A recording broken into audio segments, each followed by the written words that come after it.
ഭാരതത്തിലെ ദേവീദേവന്മാരുടെയെല്ലാം ക്ഷേത്രങ്ങളിലും മൂലബിംബ പ്രതിഷ്ഠയ്ക്ക് മുകളിലോ അല്ലെങ്കിൽ ഗോപുരത്തിന് മുകളിലോ വ്യാളിമുഖം സ്ഥാപിച്ചിരിക്കുന്നത് എല്ലാവരും കണ്ടിരിക്കുമല്ലോ. ക്ഷേത്രങ്ങളുടെ മുകളിൽ ശിവകിരീടമണിഞ്ഞ് നാക്ക് പുറത്തേക്ക് നീട്ടി വലിയ കണ്ണുകൾ തള്ളി നിൽക്കുന്ന, കൈകൾ രണ്ടും താഴോട്ട് നീട്ടിപ്പിടിച്ച് ഉടലില്ലാതെ വികൃത രൂപമായി കാണപ്പെടുന്ന ഈ രൂപമാണ് വ്യാളിമുഖം അഥവാ കിംപുരുഷൻ്റേത്. അതിന് പിന്നിലുള്ള ഐതിഹ്യം ഇതാണ്. സന്താനങ്ങളില്ലാതെ ദുഃഖിതയായ പ്രകൃതിദേവി കഠിന തപസ്സനുഷ്ഠിച്ച് പരമശിവനെ പ്രത്യക്ഷപ്പെടുത്തി. തനിക്ക് എല്ലാം കൊണ്ടും ഉത്തമനായ ഒരു ആൺകുട്ടി പിറക്കണമെന്ന് ദേവി ആവശ്യപ്പെട്ടു. ഒരു സൽപുത്രൻ ദേവിക്ക് പിറക്കട്ടെ എന്ന് ഭഗവാൻ ശിവൻ വരം കൊടുക്കുകയും ചെയ്യുന്നു. ശ്രേഷ്ഠനായ ഒരു കുട്ടി ഭൂമിയിൽ പിറന്നാൽ അത് തങ്ങൾക്ക് സഹിക്കാൻ പറ്റുന്നതിലും മുകളിലായിരിക്കുമെന്ന് മറ്റ് ദേവത പത്നിമാർ വ്യാകുലപ്പെട്ടു. അവർ ആ വിഷമം ദേവർഷി നാരദമുനിയെ അറിയിക്കുന്നു.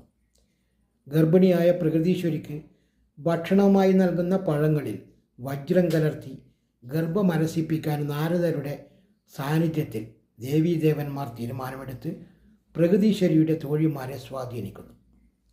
10 മാസത്തിനു ശേഷം പേറ്റ് നോവ് അനുഭവിച്ച് പ്രകൃതീശ്വരി പ്രസവിച്ചപ്പോൾ കൈയും തലയുമായി ഉടലില്ലാത്ത ഒരു വികൃത രൂപമാണ് ഭൂമിയിൽ പിറന്നു വീണത്. വ്യാളിമുഖം ഭൂമിയിൽ പിറന്നു വീണപ്പോൾ വജ്രത്തിൻ്റെ ശബ്ദമെന്നോണം കിം എന്ന ശബ്ദം ഉണ്ടായത്രേ. സംസ്കൃത ഭാഷയിൽ അതിശയം എന്ന നാമം അർത്ഥമാക്കുന്ന കിം ശബ്ദത്തോടെ പിറന്നതിനാലാണ് പ്രകൃതിദേവിയുടെ പുത്രനെ കിം പുരുഷൻ എന്നറിയപ്പെടുന്നത്.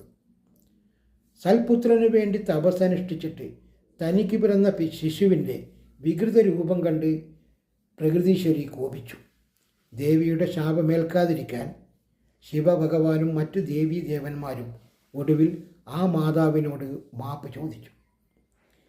ഇനി ദേവിയുടെ അധീനതയിൽ ഭൂമിയിൽ ദേവീദേവന്മാരായ ഞങ്ങൾക്ക് എവിടെ ആരൂഢമുണ്ടാക്കുന്നുവോ അതിൻ്റെ ഏറ്റവും മുകളിലായി ദേവിയുടെ പുത്രനെ പ്രതിഷ്ഠിക്കാമെന്ന് പറഞ്ഞ് ഭൂമിദേവിയെ അവർ സമാധാനിപ്പിച്ചു. കിം പുരുഷനെ വണങ്ങിയ ശേഷമേ ക്ഷേത്രങ്ങളിലെ ദൈവങ്ങളെ ഭക്തർ തൊഴുകയുള്ളൂ. അങ്ങനെ ക്ഷേത്രങ്ങളിൽ എല്ലായിടത്തും എല്ലാത്തിൻ്റെയും മുകളിൽ അധിപനായി കിം പുരുഷൻ വിരാജിക്കുന്നു. ശിവഭഗവാൻ തൻ്റെ കിരീടവും കിം പുരുഷന് നൽകിയിരുന്നു. ശിവക്ഷേത്രം, മഹാവിഷ്ണു ക്ഷേത്രം എന്നിവ ഒഴിച്ച് മറ്റെല്ലാ ക്ഷേത്രങ്ങളിലും വ്യാളിമുഖം കിംപുരുഷ രൂപം സ്ഥാപിക്കപ്പെട്ട് കാണുന്നുണ്ട്. ഭീകരത തോന്നിപ്പിക്കുന്ന മുഖത്തോടെ ഇരു കൈകളും താഴോട്ട് നീട്ടി വച്ചിരിക്കുകയാണ് കിംപുരുഷൻ.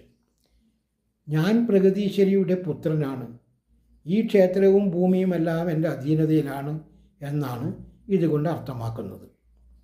ഈ ക്ഷേത്രവും പ്രകൃതിയും എല്ലാം എൻ്റെ അധീനതയിലാണ് എന്ന സന്ദേശമാണ് ഈ ഭീകരരൂപം നൽകുന്നത്. ദുഷ്ടശക്തികളെ തടയാനും ക്ഷേത്രത്തിന് കാവൽ നിൽക്കാനുമാണ് ഇത് സ്ഥാപിച്ചിരിക്കുന്നത്. ഈ വീഡിയോ ഇഷ്ടപ്പെട്ടാൽ ലൈക്ക് ചെയ്യാനും ഷെയർ ചെയ്യാനും മറക്കല്ലേ. ഇപ്പോൾ തന്നെ ഒന്ന് ഫോളോ ചെയ്ത് വെച്ചോളൂ. ഇനിയും ഇത്തരം വീഡിയോകൾ ലഭിക്കാൻ അത് സഹായിക്കും. നന്ദി, നമസ്കാരം.